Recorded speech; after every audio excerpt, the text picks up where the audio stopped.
मैं भाई से बात कर लूंगा, क्यों ना उसके लिए एक साथ मिल बैठे। तुम, मैं, एपिक, करीम, भाई, हयात हमारे ही घर पे।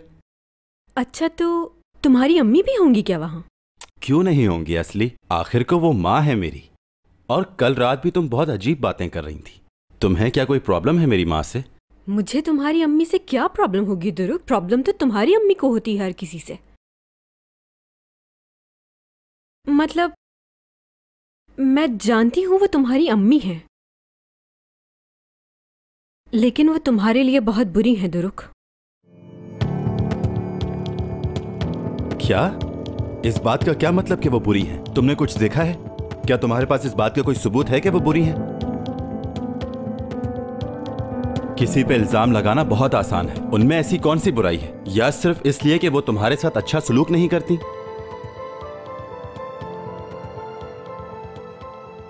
नहीं, वो रात को मैंने उनके मुंह से कुछ ऐसा सुना कि जानकर दुख हुआ मुझे, और कोई बुराई नहीं देखी मैंने उनमें। मैंने जो भी कहा उसके लिए माफी चाहती हूँ। चलती हूँ। असली जरा रुको, मेरी बात सुनो। क्या हो गया? ये रो क्यों रही है? असली ऐसा कैसे हो सकता है कि तुम मेरी माँ को कुछ भी कहो और मैं चुप रहूं? दुरुक, आराम से बात करो। ये सब क्या हो रहा है? भाई, असली का कहना है कि अम्मी बुरी हैं। ठीक है, मैं मानता हूं कि उनका रवैया ठीक नहीं है, लेकिन इसका यह मतलब नहीं है कि मेरी अम्मी पर तुम झूठा इल्जाम लगाओ। खुद सुना भी है और देखा भी है जो उन्होंने कहा, झूठ नहीं बोला। आखिर ये सब क्या हो रहा है दुरुक? कुछ तो बताओ मुझे। अच्छा ठीक है, जो देखा है तुमने वो बताओ मुझे।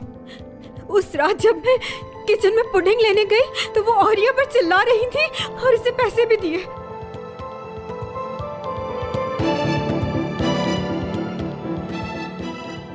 लेकिन वो उसे पैसे क्यों देंगी?